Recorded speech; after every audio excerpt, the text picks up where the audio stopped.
मुस्लिमों को देने का कुत्सित प्रयास किया था जब यूपीए गवर्नमेंट थी। ऐसे ही कांग्रेस ने जस्टिस राजेंद्र सच्चर की अध्यक्षता में कमेटी बना करके अनुसूचित जाति के आरक्षण में सेंध लगाने का प्रयास किया था। कुछ मुस्लिम जातियों को अनुसूचित जाति में शामिल करने का कुत्सित प्रयास किया था।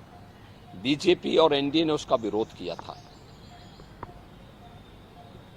कांग्रेस की जब आंध्र प्रदेश में सरकार थी, उन्होंने उस वहां के ओबीसी के आरक्षण को मुसलमानों को दिया था।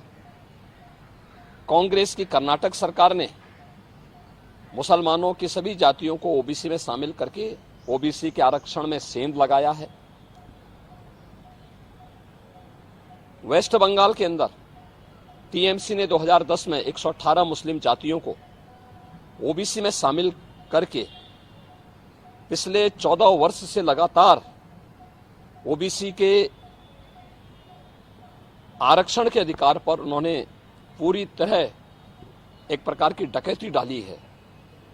हम धन्यवाद देना चाहेंगे कोलकाता हाईकोर्ट को, जिन्होंने टीएमसी के इस प्रकार के असंवैधानिक कृत्य पर जोरदार तमाचा मारा है और धार्मिक आधार पर आरक्षण असंवैधानिक है, बात स्पष्ट कहते हुए उन्होंने सभी मुस्लिम जातियों को इससे बाहर किया है।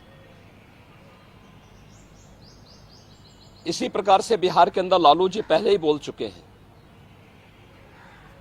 कि मुसलमानों को, सभी मुसलमानों को आरक्षण मिलना चाहिए। इसका मतलब आरक्षण कहां से मिलेगा? यह आरक्षण यही ओबीसी और एससी एसटी का आरक्षण में से ये बांट करके मुसलमानों को देना चाहते हैं। और समाजवादी पार्टी तो अपने जन्मजात हिंदू विरोध, अनुसूचित जाति, जनजाति और पिछड़ी जाति के विरोध का नाम ही इन्होंने बना दिया, उसका पर्याय ही बना दिया है।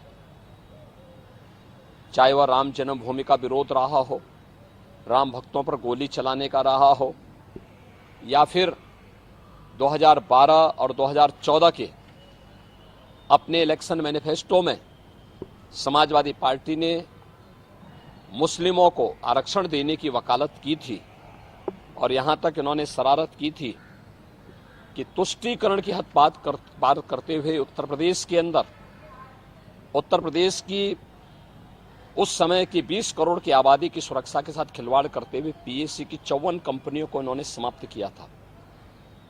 और उस समय इन्होंने पीएससी की भर्ती जो निकाली थी उसमें इन्होंने प्रयास किया था कि 15% मुस्लिम आरक्षण हो। माननीय न्यायालय को हस्तक्षेप करना पड़ा था। ये जो होड़ है एक खतरनाक होड़ है।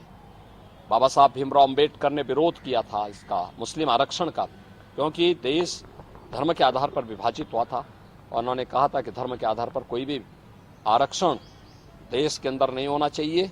अनुसूचित जाति जनजाति को आरक्षण भारत के संविधान के द्वारा दिया गया है।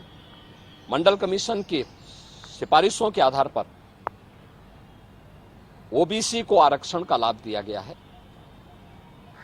Bharatiya Janata party SC ST और ओबीसी के आरक्षण को सुरक्षित रखने के लिए किसी भी प्रकार के मुस्लिम आरक्षण का विरोध करती है और दूसरा, मुस्लिम आरक्षण असंवैधानिक भी है और अगर इस प्रकार की कुप्रथा को थोपने का प्रयास होगा तो देश की अखंडता के लिए एक चुनौती होगी। महाराज जी, कोई कोटे में कोटा डेवलप कर रहा है क्या? इसे अगर ये ऐसा करने में सफल होते हैं तो क्या वर्ग संघर्ष की स्थिति नहीं होगी? जो ओबीसी जिनको संविधान के अनुसार आरक्षण मिला है उनका हक मारा जाएगा तो एक नए संघर्ष की स्थिति बनती है। देखिए, हमने कहा ना, बाबा साहब भीमराव अंबेडकर के द्वारा बनाए गए संविधान का अपमान है और भारत के संविधान की मूल भावना के विरुद्ध भी है। ये असंवैधानिक कृत्य है, इसे कतई स्वीकार नहीं किया जाना चाहिए।